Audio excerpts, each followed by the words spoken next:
Not too long ago, my kitten was diagnosed with feline panleukopenia, also known as feline distemper.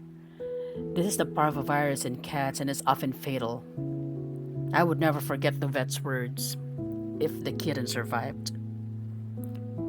Prior to knowing what my kitten's true ailment was, I administered Mondex dextrose powder and their regular vitamins, which have worked well when my cats have episodes of diarrhea and vomiting.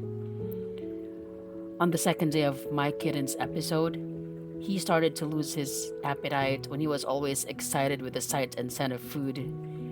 He has become lethargic when he was always playful and a total menace. His eyes were glassy, his drooling was nonstop, and his poop was watery. This was my cat's condition on December 26, 2023. In the morning of December 27, 2023, I hurried to the vet and had my kitten checked. His WBC count was 1.73 and his poop had become bloody, which I wasn't aware of because it had been watery but not bloody before I took him to the vet. Diagnosis: feline panleukopenia. There are no medications to kill this virus. To increase my kitten's chances of survival, proper supportive treatment, including intravenous fluids, nutrition, and antibiotics to avoid subsequent bacterial infection, are required. Due to my kitten's critical health, the vet recommended confinement, which is reasonable because he needs isolation, IV, and thorough medical attention. Hearing all of this made my heart sink and I want to cry, but I realized that I must be tough and prepared to nurse my cat since losing him is not an option.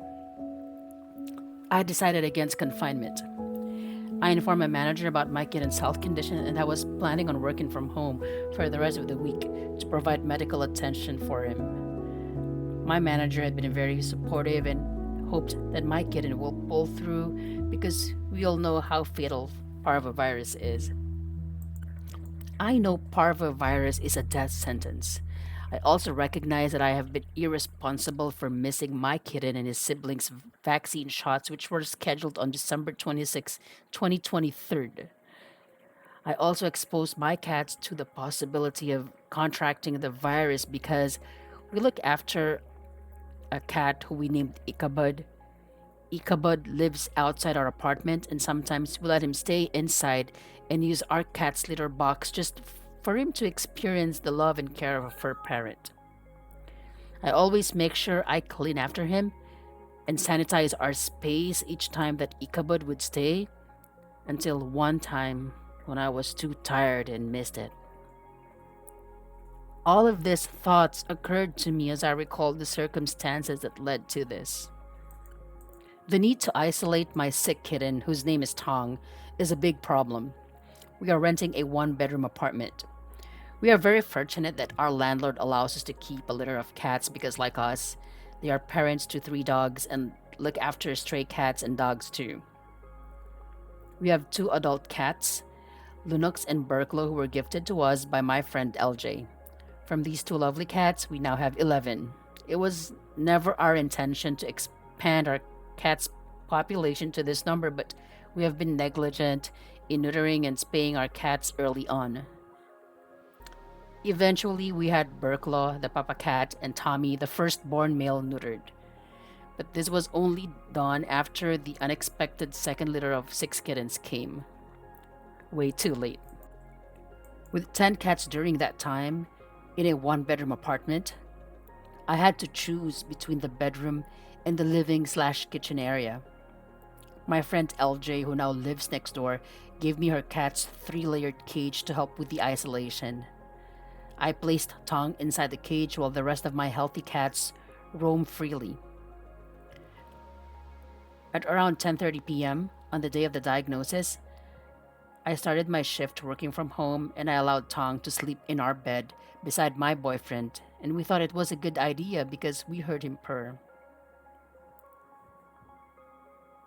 Midway through my shift, though, my boyfriend awoke, frantic because Tong had pooped on the bed and the overpowering stench roused him. I put him back in the cage and wiped him off with a worn out shirt. we had to get rid of the stained bed sheet because we had just realized that the disease could spread. And it did spread. Oj and Dita, both of Tong's siblings, were now showing the same symptoms. We now made up our minds to place the 3 sick kittens inside the cage in the living area and the healthy cats isolated in the bedroom. I couldn't sleep, and swallowing food was not easy.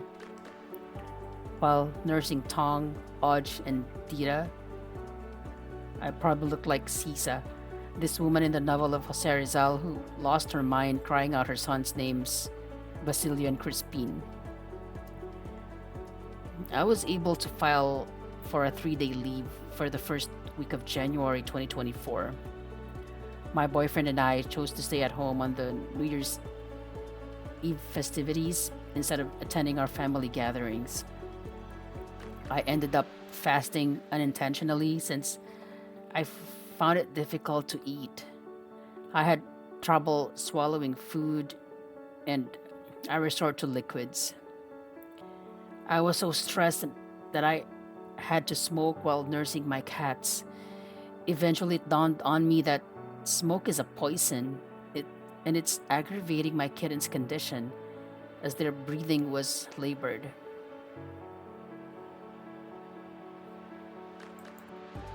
Since I am aware that intravenous liquid is critical to my kitten's survival from the disease, I prepared 3 separate tiny jars for their water mixed with 1 tablespoon of Dextrolyte. As to why I was not able to get much sleep, I monitored my kittens' breathing while they sleep. I would touch their noses, and if it seemed dry, I would administer their Dextrolyte solution. I had to sanitize their syringes because I could not afford buying this anymore. December 29, 2023, Tong was back to his feet. He expressed the need to get out of the cage because he was getting better. I was crying for joy. The day before seeing Tong's recovery, though, my boyfriend asked me if I had decided whether to bury or cremate my kittens. This infuriated me, but because I needed to devote my limited energy on my kitten's recovery, I just replied, cremation. Prayer, as always, proved to be powerful throughout this period. I also found myself singing praises, pouring my troubles out in prayer, and recalling a few Bible verses that I still remember, and declaring healing and recovery. On that fateful night that Tong pooped blood, I was thinking of rushing him to the cat clinic or any vet clinic that's open 24 hours. I hugged Tong and whispered to his ears, telling him to pray to Jesus and ask for healing for him and his siblings. I'm not sure if he understood. I only know that 2 days after that night, he was back to his usual self, playful and the foodie cat that he is. At the time that Tong was exhibiting full recovery, my boyfriend's discourse were all about encouragement and hope. He told me to keep doing whatever I was doing because even though he didn't know what it was, he knew it was working. Tong was scheduled to return to the vet on January 4, 2024 for a vitals check. The result of his test was happiness. His WBC was now at 21.64 plus, which according to the vet is remarkable and indicates full recovery. They did not have to test his poop as the vet deemed it's no longer necessary. I was instructed to continue his antibiotics and support for his immune system for another 7 days to ensure that his guts fully recover from the infection. We still should not feed him regular cat food and keep his diet on Royal Canin recovery. I confessed to the doctor that the night before, I gave Tong and his siblings regular cat food. And with a look of disgust on her face, she explained to me in detail why I could not give my recovering cats regular food just yet. Apparently, Parvo is a gastrointestinal ailment that mostly affects the cat's stomach and small intestine. The virus destroys our cat's intestinal barrier by attacking healthy cells and preventing important nutrients from being absorbed. And this is why digesting regular cat food is not recommended for a cat that is recovering from parvovirus. I underestimated the virus again. Oj was exhibiting recovery 3 days after Tong did, and Dita even 2 days after.